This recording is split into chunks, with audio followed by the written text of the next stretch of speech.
cannot order culture like a side of fry.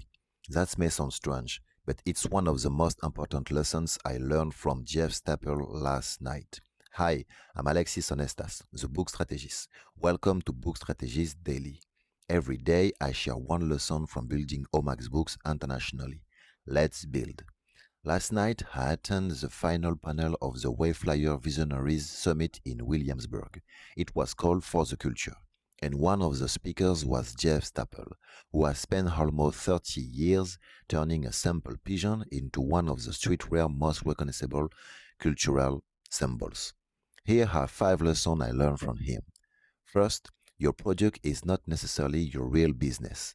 When Jeff was asked what business he was actually in, he answered education. For him, a t-shirt or sneakers is simply the textbook. The real objective is to show the next generation that they do not have to follow the path selected by their parents, their partners, or society.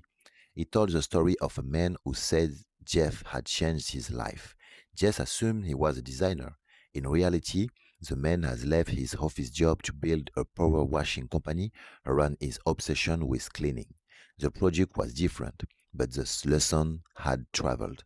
That made me think about Omax books. We publish books, but the deeper mission is education, cultural transmission, and showing that African American stories can travel across language and reach hundreds of millions of French-speaking readers. Second, culture often begins at an intersection that other people cannot see. When Jeff started Staple in New York, skate culture, hip-hop, punk rock, sports, sneakers, and fashion exist in separated categories. He built inside the space where those cultures overlap. That is also what made the Pigeon Dunk so powerful. When Nike asked him to create a sneaker representing New York, it chose a pigeon. Nike executive did not understand the connection.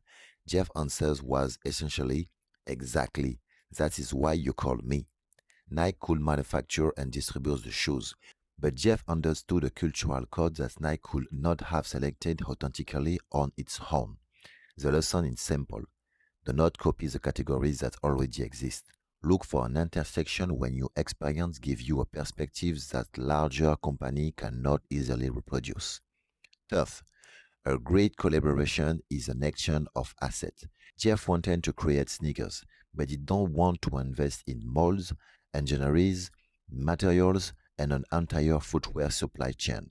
Nike already have those capabilities, but Nike wanted authentic access to the community around Orchard Street. Some things advertising money alone could not buy. Nike brought production and global distribution. Jeff brought cultural credibility, community, storytelling, and local knowledge. A real collaboration is not simply 2 logos on the same project. Each partner should bring something the other partner will struggle to build alone. Fourth, pay attention to the relationships with time. Just describe what he calls the crossroad moment. It's the moment when everything around you tells you to continue straight, but some things inside you keep telling you to turn left. He also gave a simple test. When you are doing the wrong work, 30 minutes can feel like 2 hours. When you discover the work that truly belongs to you, you plan to stop in 2 hours, look at the clock, and suddenly it's 4 in the morning. When time disappears, pay attention. It may be showing you where your real energy lives. Fifth, the most valuable part of the business cannot be purchased. The moderator asked what someone with unlimited capital could never copy. Jeff answers the years and the tears. Someone can copy your project, your price, your aesthetic, your store, even your content strategy, but they cannot copy the years of experience, mistakes, relationships, intuition, credibility, and emotion underneath the visible brand. However, history alone is not enough. Jeff describes the equation as creativity, delusional, and accountability. Creativity allows you to imagine something new. A certain level of disillusion allows you to begin before the evidence exists. Accountability makes sure you pay your taxes, respect your contracts, manage your operations, and remain alive long enough to build a legacy. So, the takeaway is this. Do not ask only how to make your brand look cultural.